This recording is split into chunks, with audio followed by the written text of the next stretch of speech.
Joe, only one real place to start is that heartbreak of an ending last week. A real tough one to take. Yeah, massively tough to take. I think look, the way that it finished was obviously really, really tough to review back on. Boys were devastated after the game, and as they should be because they worked so incredibly hard. They deserved, to come away with more than the point there. But look, it was an incredible game to watch. I think what we said after was what brought a couple of us through the disappointment was if you're watching as a neutral, I think you'd say what an unbelievable game of rugby. And it's obviously a game that's a privilege to be a part of. But look, we're devastated. We've done a good review yesterday and finished off the last review today. So really, it's just about taking the learnings into this week. But definitely pretty hard to take. All right, yeah. Tough to take, like we've said, but the main thing for me, I guess, is that there are some real positives to take in terms of going toe to toe with the defending champions who've been so strong for so long, so strong again this season, and very nearly took a really positive result out of the game. Yeah, I think it was kind of like watching two heavyweight boxers going toe to toe in the middle of the ring. I thought for a lot of the game it was a lot of like blow for blow, back and forward, and especially like going in there like 10-all at half time. We knew we were in it, and we knew we were definitely like applying a lot of pressure. And to get that score so close to half time would have been interesting. There was a couple more minutes in that first half to see where that would have gone. But look, we just unfortunately didn't start that second half too well.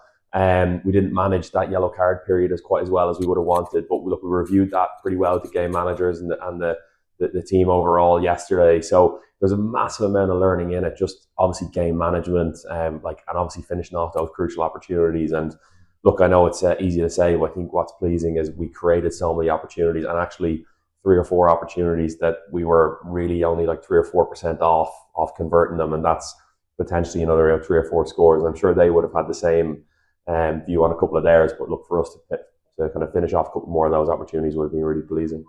And on the back of that, obviously, really important to back up last week's performance with the result this week. Selection-wise, we bring in Billy Keaston and Jay Tyke starting a very strong front row.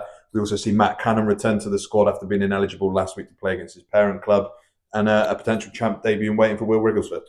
Yeah, I think props firstly, it gives us a lot of reassurance. Like last weekend just gone, we knew we had them coming off the bench. So as far as Pirates Bomb Squad goes, we had a little bit of that with our front rows coming on. So I think, look, it's good to give them a go. See it be their first time sort of starting together in a front row partnership. So it'll be interesting to see how they get on. Obviously, set piece wise to start off, and obviously massively experienced players in their own right. So they'll bring a lot of IP and experience to the group. Obviously, Matt's been training really hard. Tough week for him last week. Obviously, he was would have liked to be in the running for selection, but really as a training body last week coming into the Ealing week.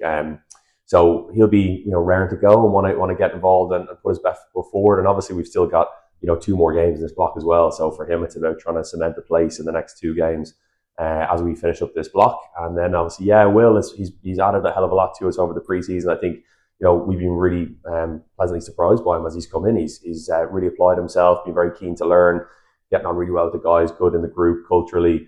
So hopefully, all going well and he gets his debut. I think it'd be good to get him cemented into the group for the year.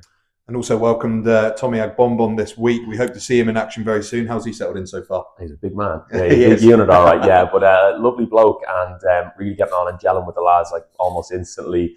Has been really keen to learn and catch up on all the stuff that we've covered in pre-season in the first couple of rounds. So, we're pretty keen to get him involved as soon as we can and get him into the action of it all. But yeah, I think he's really impressed us. Like obviously, even from a physical standpoint, his strength and power has been good. He's asking a lot of questions, asking a lot of positive questions from the coaches, which is great.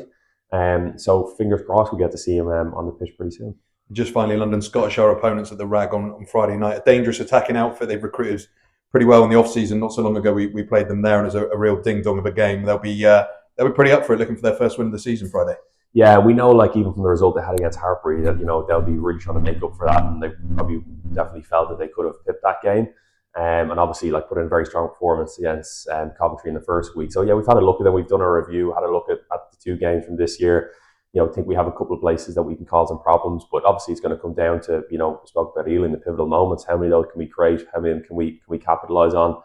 They're obviously going to try and bring their attacking threat to us and finish off more opportunities, especially in that final third. But yeah, I think if we can keep our discipline, apply those learnings from this week, and capitalise on the things that we've identified in the preview, I think we're in good shape.